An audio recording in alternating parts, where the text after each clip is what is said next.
It's time now for the press review with Deeptika Lohon. Good to see you, Deepti. Hi, Delano. You're starting out in the United States, where there are a lot of reactions to Donald Trump's formal recognition of Israel's claim to the Golan Heights. That's right, a rather contentious move by the U.S. president that's making a lot of the front pages around the world today. Let's start with The Independent, which says the Golan Heights belongs to Israel. At least that's how Donald Trump sees it now, going with that front page picture of that signing accompanied by Benjamin Netanyahu, the Israeli Prime Minister.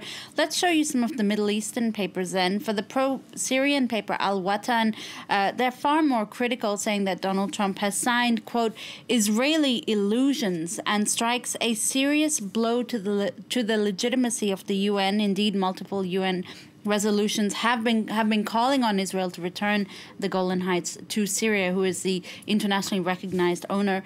Indeed, that's also the flavor of this cartoon in the Emirati paper Gulf News, where you see Israel literally pushing the UN off the cliff of the Golan Heights. Now, this decision is also dominating the opinion pages too. Yeah, for Gulf News, the Golan is the gift that's not Donald Trump's to give. The paper sees this more as a shrewd political move by Donald Trump to sort of play to his pro-Israeli evangelical Christian base and court the Jewish vote ahead of presidential elections next year, all the while giving his buddy Netanyahu a much-needed boost as he struggles to be re-elected during this campaign ahead of Israeli elections. Similar condemnation from one writer for the Israeli paper Haaretz, who warns that Donald Trump has legitimized Israel's illegal conquest of occupied territory and, quote, knifed the international legal order in the back. Now there's nothing stopping him from backing an eventual Israeli annexation of the West Bank, for instance.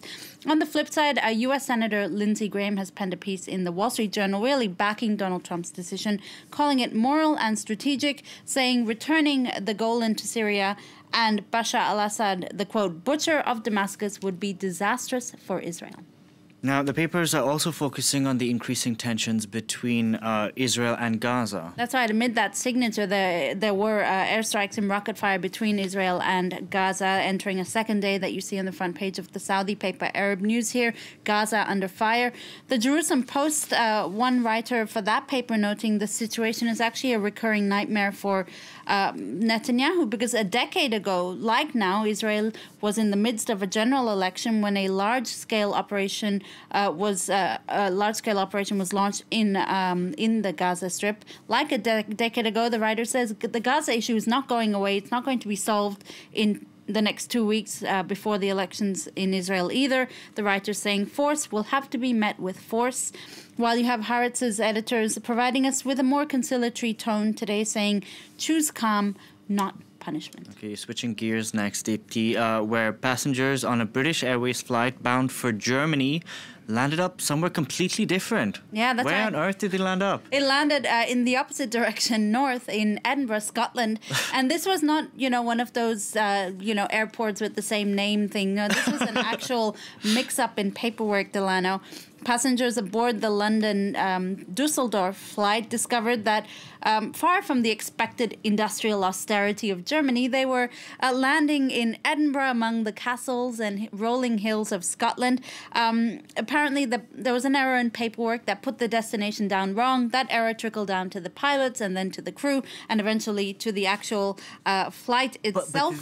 But did the pilot not know where he was going? Well, the pilot genuinely believed he was heading to Scotland because that's what the directive was, I guess. Somebody has made a mistake.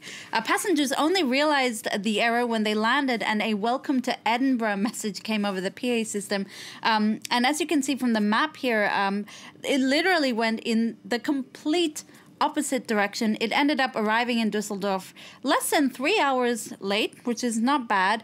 So kind of think of it as a strange stopover that sent the flight north and then east. Okay, Deepti, we're going to have to leave it there. Thank you very much for that. That was Deeptika Lohon with the Press Review, and you can find out other editions of the Press Review on our website. The address is france24.com.